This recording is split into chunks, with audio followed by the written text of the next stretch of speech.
Right, what is going on? What are your views on the scholarly contributions of Ibn Arabi? There's two Ibn. I mean, there's.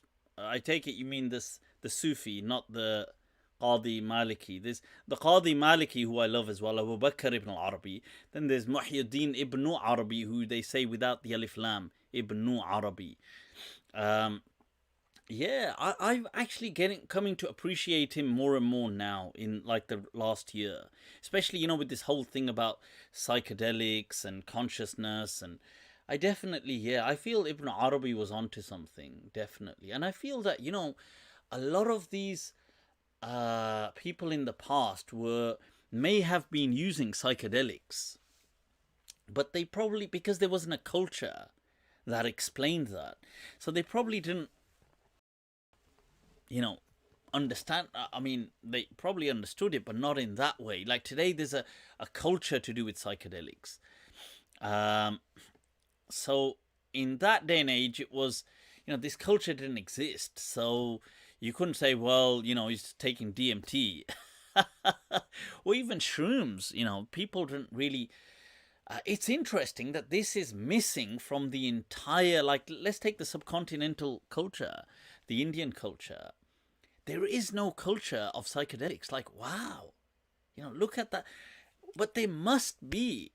I mean, Graham Hancock quotes in some of the Vedic literature about certain kind of special, sanctified almost herbs and shrooms. I believe he traces it down to a certain shroom.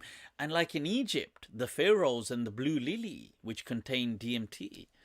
It's There's so many different plants and different things that have these kind of encounters, these kind of portals to taking people through an experience. But remember, sometimes these experiences may be gradual. Like, they're not like ayahuasca. It's going to be a gradual, long lasting, the whole night kind of experience. um Now, people may have been in that gathering, they may have drank some kind of tea, done dhikr, spoke on certain things, seen certain things, but they may not have put it down to the tea, or put it down, they may have put it down to the dhikr or the gathering or the. Do you see what I'm saying? Like, it may not have been obvious to the people, because it doesn't always. It's not like, like I get this and I go,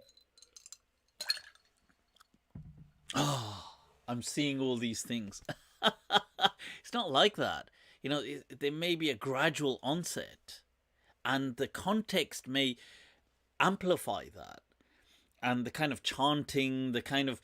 And this, they may see things, but they may assume that's because of the majlis. That's because of the dhikr they're doing. So, yeah. Like, people, like Jewish scholars have said that Moses may have been under the influence of DMT. I feel that is very possible. I don't feel that that negates any understanding. I feel that these things are what God has hidden in creation for creation. They're like cheat codes. Like, I feel Allah has hidden these things within creation, so we see these kind of portals. It's like a cheat. You go, wow, all right. I never knew I'm going to find this kind of walkie-talkie here, and you're like, whoa, there's a world out there. Yeah. Omar, can you say what? Omar, can you say Tottenham is shit? Tottenham is shy. I don't know, people. I don't really watch any sports. I don't watch any football. So, but there you go. Shout out if it made your day. Right. So, all right. Somebody saying Mufti thinks Musa was on drugs. No, I never said that. I never said that. So, just to be clear, I never said Musa alayhi salam was on DMT.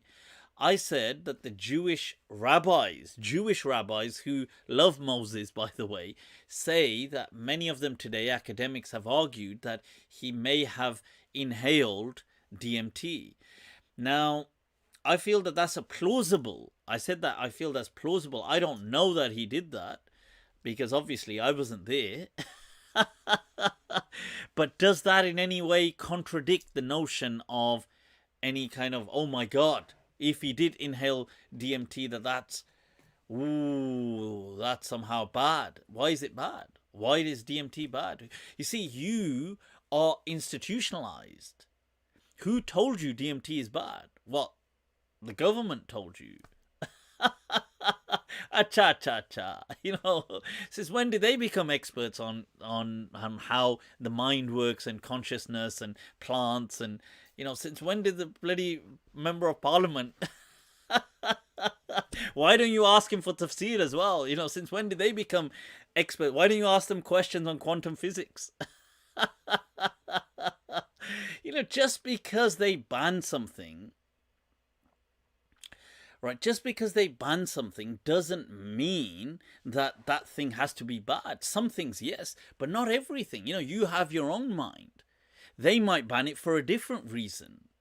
You got to understand their reason for banning something is not necessary. I think the fact that they ban psychedelics is one of the most absurd laws we have in the modern world, to ban natural things of the earth. What the hell is that? That's like saying we're going to ban apples. That is so dumb. I can understand synthetic drugs. There's a difference, you see. Synthesizing heroin, synthesizing these things. These things, even though the extract may be raw, but they're not taken rawly. They're not. But things like ayahuasca are a natural tea. It is a natural brew. It's not like you're not synthesizing using chemicals, anything. It is the natural product, as are things like psilocybin found in mushrooms and other things. Mammals have been consuming this for bloody, over 1 million years.